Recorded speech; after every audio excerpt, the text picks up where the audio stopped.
Most people, when they think about burnout, they just think it's fatigue, you're just a bit tired, you could do with a week off, long weekend, a bit of a rest, a bit more of a kip. But burnout's not actually that.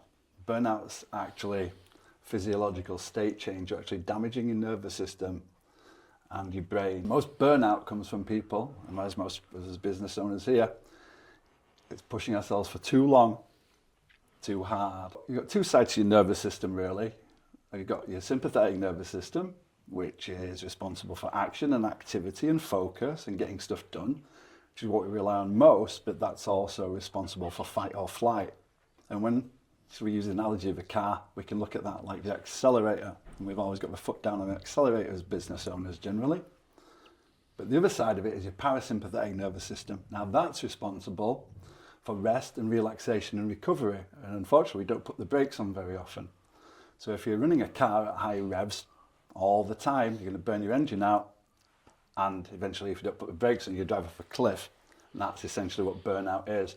Your sympathetic nervous system can't take any more, and it gets messed up pretty quickly. The brakes are the things that we need to apply really, but we don't find the time or the activity till we're forced to do.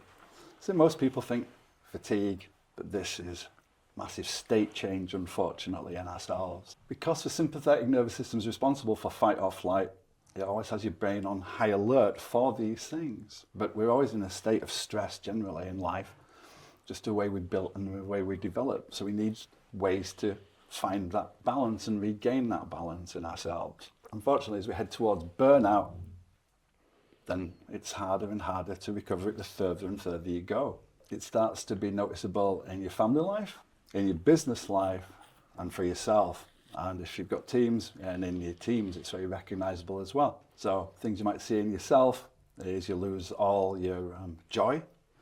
You lose your focus on doing things for yourself, like hobbies, activities, hanging out with friends, social things. You just feel flat and distant. Now in your family life, you'll see that as distance from your family often. I mean, for instance, I had a client in America who was a senior vice president of a bank who loved his children and loved his family very, very much. He admitted to me that he thought a lot of the time when he drove home, because he had nothing left for his family, all he wanted to do was park the car around the corner, come in, sneak in, go upstairs and hide under the duvet, because he just had nothing left to give to his family. And of course, we get into business, to give a better life to ourselves and a better life for our families. But oftentimes we find that being stripped away from us because we do so much. You see it in yourself with that flatness. You see it with work. You'll find yourself not wanting to go to work all of a sudden, fearing going to work, but then fearing leaving work and then staying longer than you should. And I'll talk a bit more about burnout in a minute and how that affects you, but you can't make good decisions anymore. You can't think clearly anymore with burnout because, again, it's a physiological attack upon your system. Apart from your nervous system becoming on high alert, the thing that happens, unfortunately, is you give yourself brain damage with burnout, and most people don't realize this. So our prefrontal cortex, at the front of our brain, part that's responsible for executive function, for focus, for critical thinking, and all of these other activities, that actually shrinks. So just think about that for a moment. Your brain actually starts to be affected by the burnout, and you can't think clearly anymore.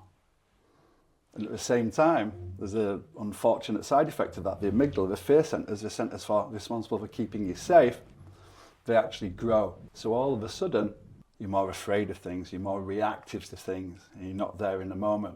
I'm going to give you a really shocking figure. I was shocked when I found out about this, but 33% of all UK business owners at some point are going to suffer from burnout. So that's some of us in this room. We might not want to do. Unfortunately, I'm going to give you tools today to avoid all of that. And another shocking figure I was going to get to later, but let's do that now. In surveys done last year, at least 56% of UK business owners were suffering from high levels of stress, anxiety or depression. Now these things are all avoidable. Yes, we pile stress upon ourselves, but we can deal with it if we know how to make physiological state changes in ourselves and recognize these things before they happen. Ways to recognize it in yourself are some of the things I've talked about here for a moment. You'll see it in yourself with the flatness. You'll recognize it in yourself with your lack of joy, with not wanting to enjoy things anymore, with not wanting to do social things, with hiding away because you put so much into your business. And in your family, you're going to feel it as emotional flatness. as being there. We've all felt this, and not being there for them. And then your sleep starts to disappear, so you get grumpier with your family, you find yourself snapping at your family, your children, you don't have the energy to play with them. Your partner's going to recognise it, and they're not going to appreciate it either. And this is very, very, very real. And as for your business, as I say, you can't make the critical decisions correctly anymore because you can't think. It's like thinking through soup. If you might have felt brain fog a bit because you've suffered lack of sleep at some point, but really you can't think clearly. You can't make those decisions. Even writing an email. I had one guy told me it took him 40 minutes to write a simple email one day, simply because he got to this state. Now I see it again and again in business owners.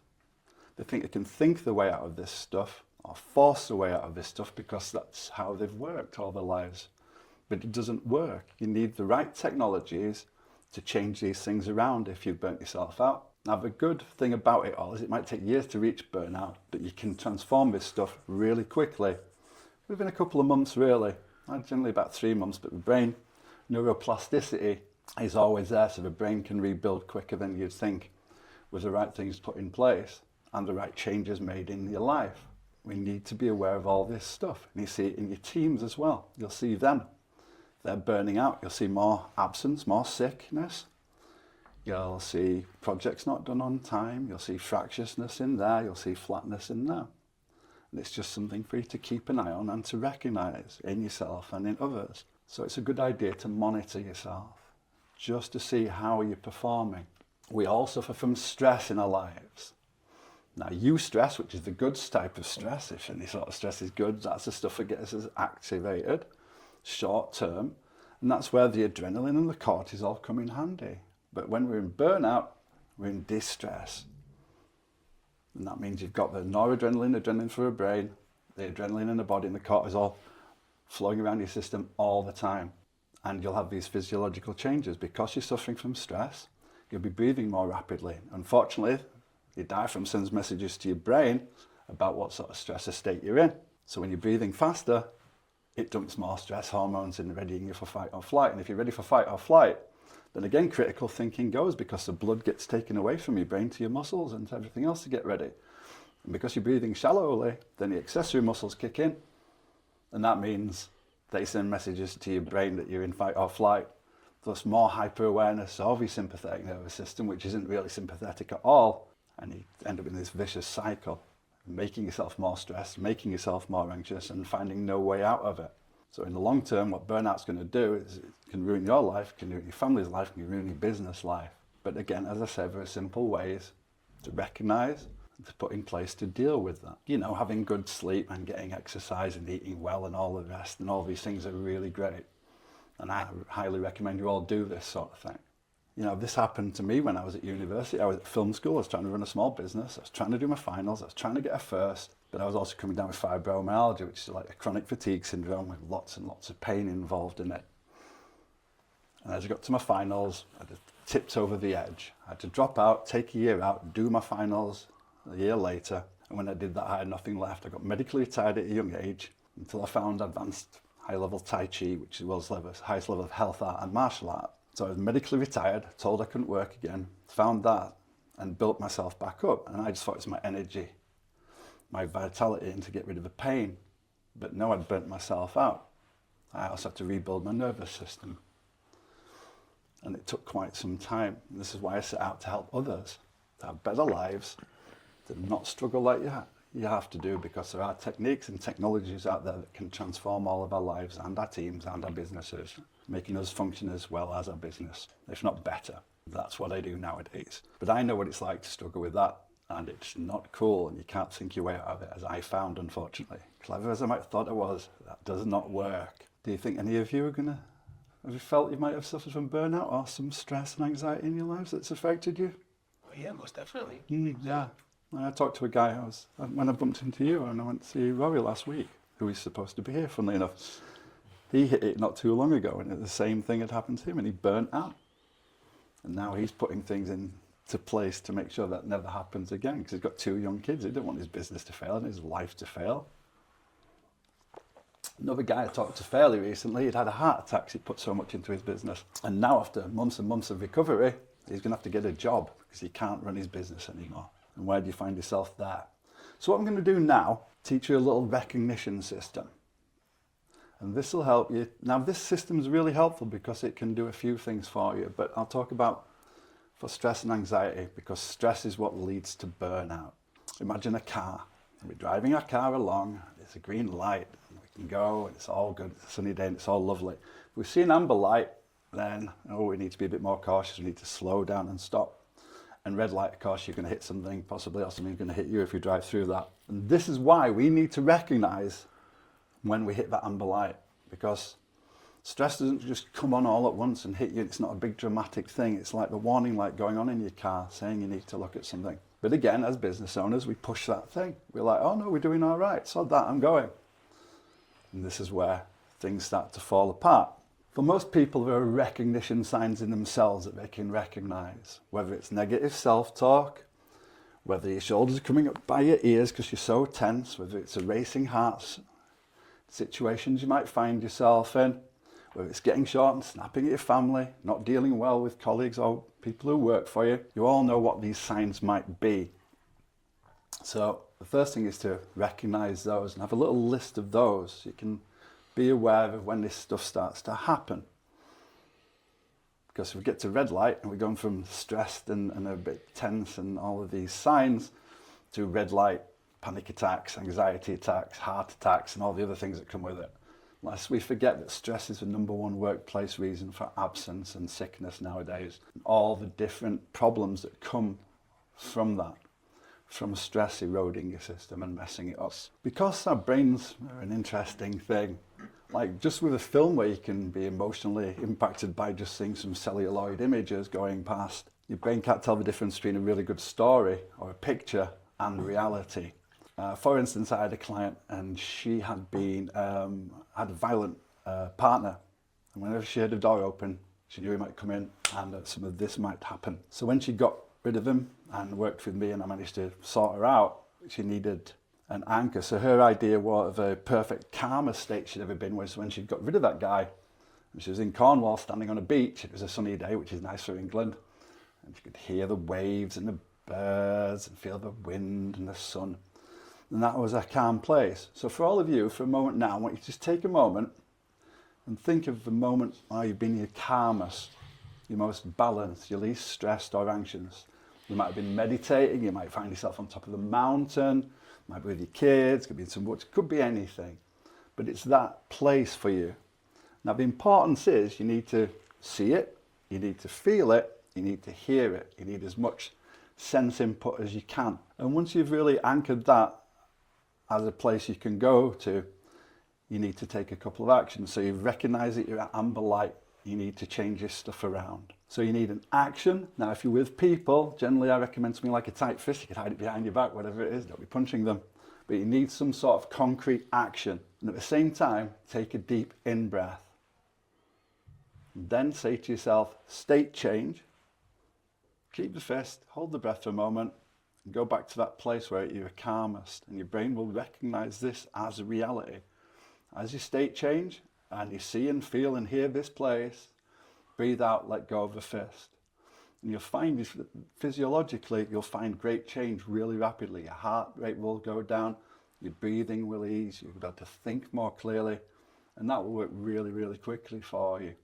It's very simple, but very powerful. You can always also use my warning light system if you want to be at your best, whether you want to be the most confident or your strongest or whatever it is. You can take that image and sense feeling of wherever you've been and whatever it was and put yourself in there. This is a way to recognize and turn things around before you get the high stress levels and you find yourself in these places. Does that all make sense to everybody? Mm-hmm. Avoid burnout. Burnout bad. No stress. Pretty good. I think the answer to that is anybody questions on any of this? That makes sense? All good? Cool. All right. Well, Gary and I are going to do a little Q&A for a minute here. Some stuff that might be of value to you. I'll sit down for this. And then I'll get on and I'll teach you some instant energy and instant calm stuff. Then you've got a full suite of things that you can take into your life and use whenever you need. Because we all need less stress and we all need more energy. And too many people rely on coffee. Too people rely on sugar, beating the afternoon crash. You know, instant energy and instant calm programs have more bits in them, but the bits I'm going to teach you today will be super useful and very easy. Now, if I have everybody's email addresses, I'm going to send you some short videos of the instant energy and instant count techniques, so you can have them on your phone. You can use them whenever you want. Is that cool? Excellent. Alrighty. So let's crack on then, shall we? So let's see if I can remember these questions after all of that, Gary. Jeez, I have to work in my head. All right. So what would you say that business owners, generally they set up a business to create freedom for themselves, but then they find themselves trapped, often like a job, which is not what they want it to be. What would you say is the reason for this? Well, I think the challenge is everybody should have or may have heard of this concept of a technician business owner. So you normally set up a business to do whatever it is you're trained to do. So you're an accountant, you set up an accounting firm and so on and so forth. So there's a natural assumption that it's usually people that are in a corporate world that are running a marketing department, the marketeers, they're going to set up a marketing company. And usually in a corporate environment, they've got somebody else doing everything else around them. So there's somebody doing sales and somebody doing finance and so on and so forth. So there's this kind of concept that I'll go and set up a marketing agency and I'll just do a few bits of work as a marketing consultant because I'm brilliant at marketing. And I'm not going to work the hours that I'm working in this corporate job. Mm-hmm. The reality is, however, and this is the difference, is that they ignore everything that comes with running a business. So whatever it is that you do as a business, particularly in the early days, you're doing the accounting, you're doing the hiring, you're doing the firing, you're doing the networking, you're doing the proposals, you're chasing them up, you're doing the delivery, the customer service, the packing, you're doing everything that comes with running a business. Mm-hmm. And statistically, 60%, so 3 days out of 5, 60% of a small business owner's time is taken up doing admin tasks and all the things that come with running a business. And only 40% of the time is spent doing the marketing, the accounting, the electrical contracting, whatever it is that you do. And that's the stuff that puts fire in your belly, that gives you your mojo that you've talked about losing. And it's also the stuff that puts money in the bank. And so because you're spending 60% of your time doing all this stuff that you didn't account for and all this stuff that comes with running a business, often you're not trained, you don't want to do it, it doesn't put fire in your belly. Very true. And therefore the only way that you can do more work, which is the stuff that puts fire in your belly, that gives you mojo, that earns you money, is to actually work more hours. And so you just got this kind of, you're in this tailspin of wanting to work more hours to do the stuff that puts fire in your belly to earn you money. But then that in turn actually creates more admin work and all support. So you're actually stuck in this kind of vicious circle of working more hours to try and find the very bit that's going to free you from the trap that you're in. Yeah.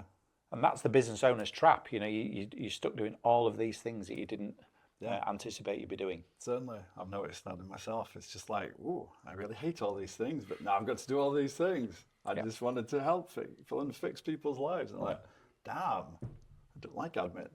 And look, as generally speaking, business owners can quite often be control freaks. So they don't want to let things go because they feel, well, I should be doing that, or I can't afford to outsource that, or I can't afford to hire somebody to do that. So that very concept of a business owner being a control freak means that you don't create a scenario where you can delegate or offload or outsource, so that you've got this constant long to-do list. Yeah, and then there we find ourselves in burnout again. Yep. They're running everything. Yep, absolutely. Let go of those reins. Yeah.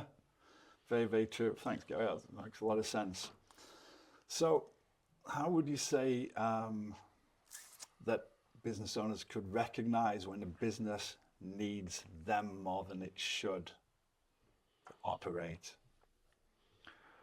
I think there's a balance point, and you've touched on it. There's a balance point when you recognize, I talk about mojo. When you start to lose that passion for the very business that you set up, and it's normally about 2 years in, because when you start the business, you think you can do everything. You think you're invincible.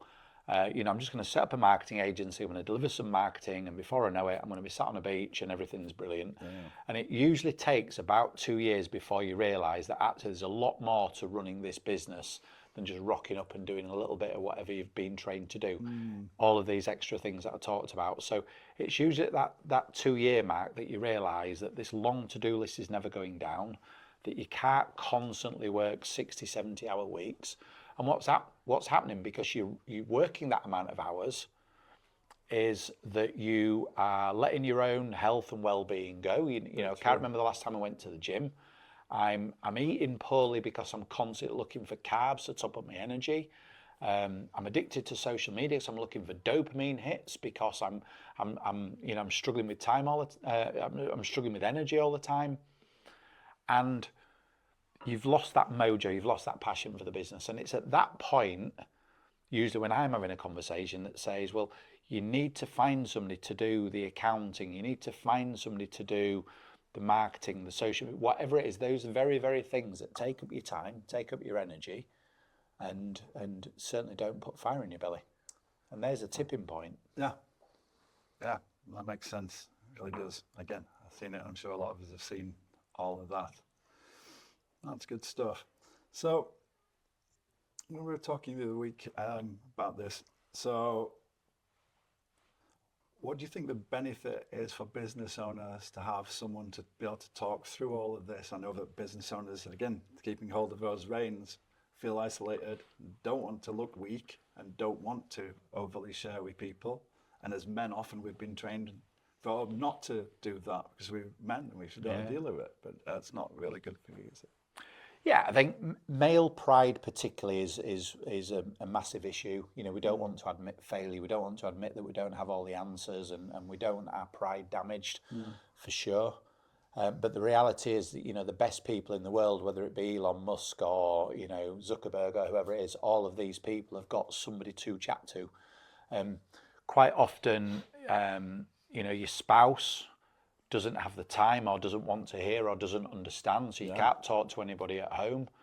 You know, that relationship's already frayed because you're working loads of hours, and the last thing they want to hear about when you walk in is how poor your day's been and everything else. Quite often you can't share this with members of your team because you don't want your team to feel that you don't have all the answers, because they kind of switch off. So it is a lonely place running a business. I'm a member of, and I sit on the board of the Association of Business Mentors, and we conducted some independent research just over 12 months ago into the benefits of mentoring. Now, everybody's probably heard of this concept of you don't know what you don't know.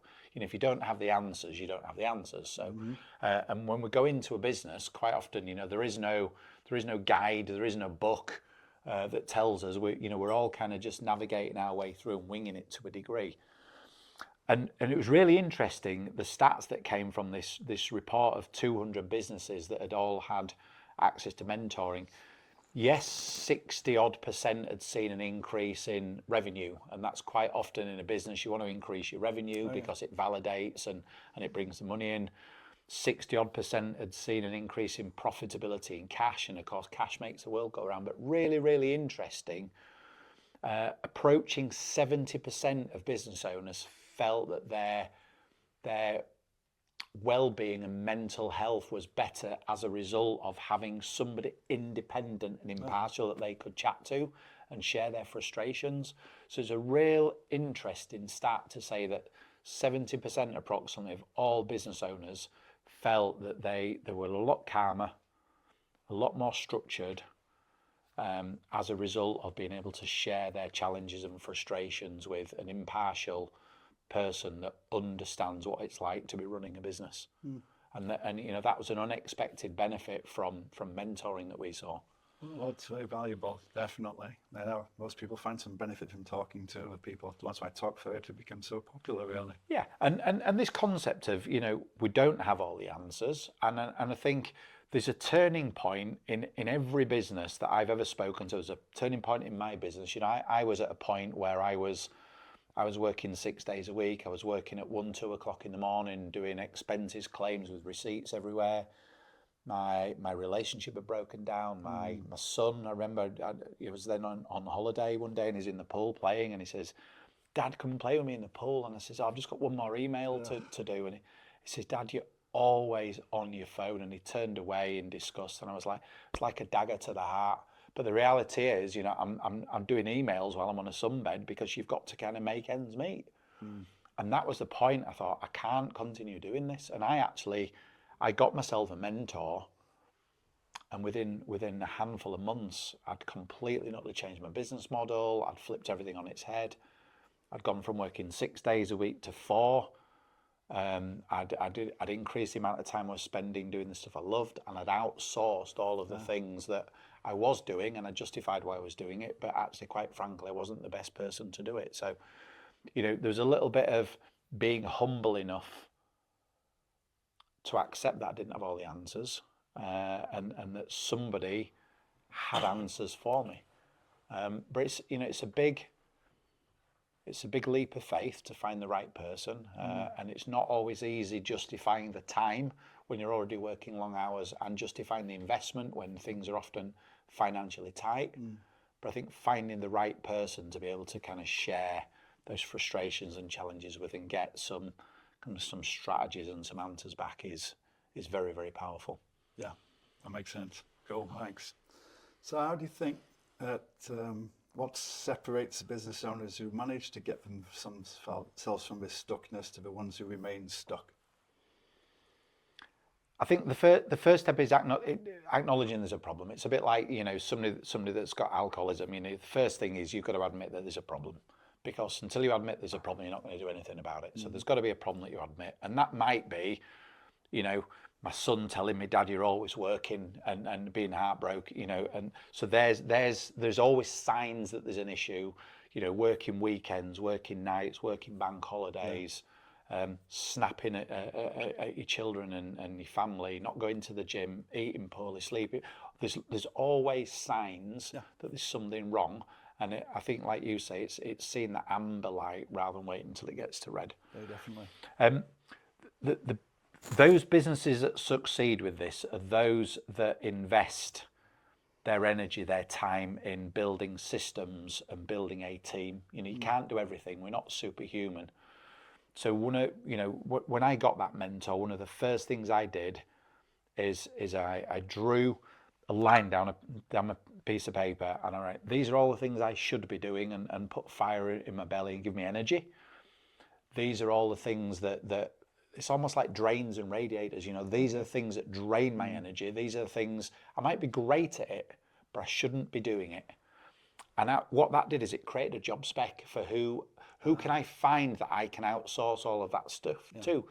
And it was email management, it was diary management, it was documentation, it was CRM system population, it was admin stuff. And I went and got myself a remote PA that had the expertise, that had the passion and the attention to detail that I was looking for, that I could confidently outsource all of those tasks that were taking up my time, my energy. What that then did is it freed up that time for me to be able to do more delivery, so I could earn the money to pay for the outsourcing. So those businesses that acknowledge there's a problem, the first thing I would say is identify those tasks that you shouldn't be doing, and identify somebody that you can delegate those to, or outsource those to, or automate. And I started simply, you know, it's as I said earlier, it's quite often an issue where you can't afford to outsource. Yeah. What I did is I just found somebody and said, look, can you do 10 hours a month? Now, going back then, it was like 200 quid a month. Yeah. I could find 200 quid a month. So I gave them 10 hours work. I was very clear about what I wanted them to do, very clear about the standards that I wanted in terms of quality and delivery and so on. And the idea was, in that 10 hours that I freed up, could I do one more delivery session that would earn me more than £200? And the answer was yes. So what I did is I paid for that £200. I had a few quid left over.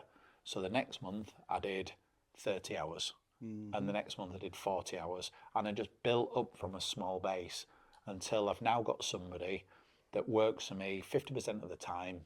And she takes all of the admin tasks, all of the accounting tasks, all of the social media content. She's built my recent website, and I just need to focus on the client delivery that puts fire in my belly, earns me the money. That actually what I set this business up to do. That's the juice, isn't it? Yeah. And it's that's the magic sauce for anybody, is finding a team, outsourced or recruited, of people that can do the stuff that doesn't put fire in your belly. Yeah, smashing. Brilliant. Thank you very much, Gary. Thank you. So, hope that helped everybody. Certainly helped me. Good stuff. Cool. How are we all doing? We all good? What's the name of your PA? When I was doing those expenses claims at 1 o'clock in the morning, there was literally receipts everywhere. I was doing 6 months of expenses claims, nothing reconciled. I didn't know what the return mileage to Blackburn was. And I certainly couldn't find a Costa Coffee receipt from 5 months before. And I rang my accountant the next day and said, well, can't you do my expenses claims? And he said, well, yes. I said, well, why aren't you? He said, because you've never asked me. And it's at that point I realised that actually an important part of the recruitment process isn't just somebody that's technically able to do the job, but somebody that's value aligned and wants to do the job, that's proactive and will come out and ask, say, what is it that I can take off your plate? So I'd always say outsourcing and delegating is key, but you've got to have the right people that actually, it's pointless outsourcing something and then having to spoon feed them 24/7 because you might as well just do it yourself. But, you know, finding a good PA, finding a good accountant that'll do the bookkeeping, the payroll, the reconciliation, the, you know, just these people are out there. You've just got to really work hard to find them and keep them. Brilliant. All right, everybody. So Dante's just going to film a little bit more and then he's going to close that down, so we'll have to swap the mics over. So what I'm going to do is I'm going to teach you all how to breathe correctly, because most people aren't breathing correctly. One of the things I hear most from business owners is, how did I get to 45 years old and not know how to breathe correctly? And because your breathing is so important for most of your body's systems, and we all used to breathe properly, but we don't now, I'm going to teach you how to breathe properly, and then that's going to be the driver of some of the techniques I'm going to teach you after that. So your life will improve a hell of a lot by learning how to breathe properly. So let's just do a little test first, shall we? So Gary, can you use your watcher and time it, please, for me? Can I time it? Yeah. All right. So we need 1 minute. So I just want you all to close your eyes and just count the amount of breaths. One breath in and out is 1, and just count for 60 seconds. And Gary will tell us when to start and stop. Right. Let's start now. And stop. So it's all over a minute-ish sometimes, isn't it? All right, so let's do some straw polls. Glenn, where were you at? How many? Yep. 15. 15, okay. Ian? 11. 11, that's very good. And 6. 6? Excellent. There you go, you're trying harder. 12? 11. 11, that's good. 14? 15 as well. Oh, it's pretty good. Adam was correct, actually, because the optimum amount of breaths you take in and out is 6 per minute. Not many people are doing that when they're doing stuff in regular life, but science has found that to be the best one. Generally above 12, you don't want to be doing. I've had clients who are breathing 22 to 24 times a minute. But as I said previously, the rapidity of your breathing, your diaphragm sends messages to your brain about your stress or states. So anything over 12, I would practice deep diaphragmatic breathing. I'm going to teach you now. And just slow that down. You pick a few times in your day and do that, you'll have a calmer base rate to come from. Because when we're more excited and our nervous system's up here, then when we're talking about snapping at people and flying off handle and stuff, you've only got this amount of distance to go. But if we're in a more balanced state, we can take control more of ourselves. We're just going to learn how to breathe properly. Everybody used to breathe properly, but not many people do now. First thing I want you to do is place your hands on your lower belly. Sit nice and upright, stack your body up, shoulders over your hips if you can.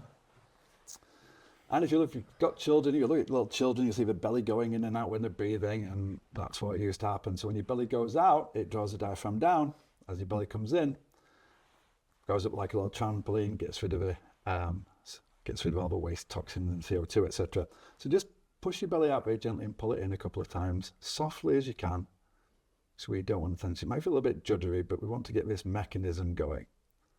Okay, so now once we've done that, now your centre that you hear people talking about in wellness and all this sort of thing, if you go down 2 fingers below the belly button, in fact I'll stand up for all this now, and go in there, and then from there, right in the centre, there's your centre. Now you can't really breathe into your lower belly, but subjectively it can feel that way. So the first thing I want you to do is you're just going to breathe in, and imagine you're breathing in a line So your breath just goes down to your centre and comes back out. Don't worry about the belly. Just do 3 breaths in and down and back out. Now, simply following your breath can calm your mind and calm your system very quickly. It's a very simple way to meditate, because everybody thinks meditation is just sitting on a mat in a lotus position, but it's actually single pointed focus unless you're doing more esoteric things. So we do a few breaths down to that. And the next thing we want to think about once we've done that, so we've got a reference for the centre and we're breathing more deeply, is if you imagine from your perineum up to roughly about your belly button, if we imagine it's like a sink or a basin filling with water, so it fills up and then it empties out. So we want to feel as if the breath fills all of that space, so we've got some expansion to help that. Because as I say, if we push the belly out, it creates negative pressure, pulls the diaphragm down, draws air in. We're just going to close your eyes again, and we're going to do 3 breaths by merely pushing your belly out as you breathe in gently through your nose. Keep your face, neck and chest relaxed. And then pull it gently in as you breathe out. And just expand your belly out gently as you breathe in. Keep your face, neck and chest relaxed. Pull it in. We'll just do one more for good luck. Breathing in and breathing out. So a simple, deep, diaphragmatic breathing. If you take a few times a day to practice this will become more natural to you again. You'll find it helps you in lots of situations. And this is the driver we're going to use for these techniques in a moment.